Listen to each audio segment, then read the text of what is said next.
Let me explain something to you. Sometimes in life we just want to hang around people who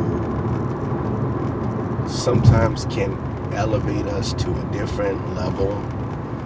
But what you really want to try to do is surround yourself with people who are going places, because depending on the group you carry, that's what you will be. Once in a while, you will meet somebody who, in your eyes, seems as though they're not moving forward and they're just stationary, they're content. And your question to that would be, how? How do you look happy? How?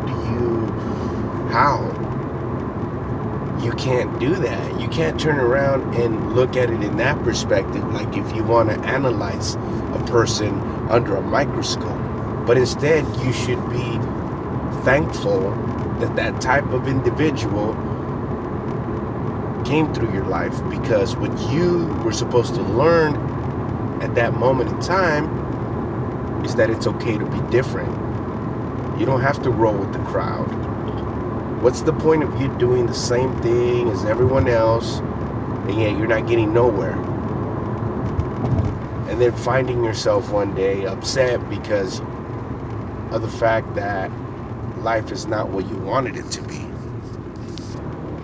And yet you'll turn around and complain constantly that because of different circumstances or your past, however you were brought up, that it's that situation's fault and not yours of making the choices that you made, and now you're dealing with the consequences. So now you have to think back to that person you met. Is there anything wrong with that? Of course not. Think about it. You're gonna go get a 9 to 5. That means you're gonna be on the rat race. That means you're either gonna get paid bi-weekly or weekly. Either way, you're going to be living paycheck to paycheck. So you're gonna turn in your creativity for a 9 to 5, and then you're gonna complain that why can't you seem to get ahead in life? And not to mention, be lucky if you get a week vacation and you still aren't gonna do anything to better yourself. But instead, when you hear people say, yes, I went to Cancun, I went to Paris, I went to Hawaii for vacation, I did this, I did that, pay attention to detail. We're not knocking the folks that are taking vacation, but I'm saying pay attention to detail, because the way they take their vacation, then why is it when you come in on Monday morning, you act and feel like you're tired, or you're groggy and you say, hey, don't bother me right now, man, I'm hella tired. How are you tired? Didn't you just come back from vacation?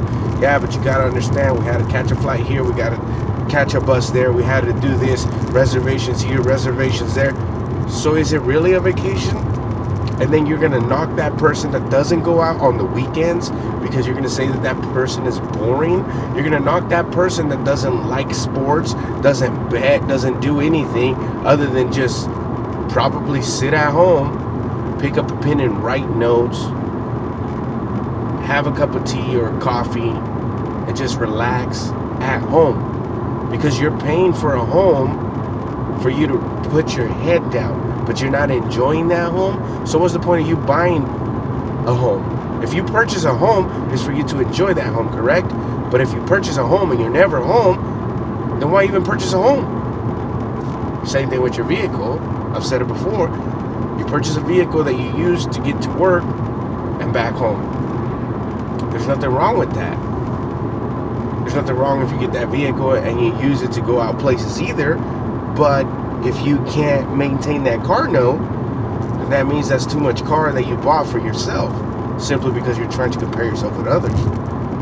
So again, when you come across that person that is a little bit different than what you're used to, treasure that person, because there's something to be learned there. Don't stop, don't quit, keep moving forward.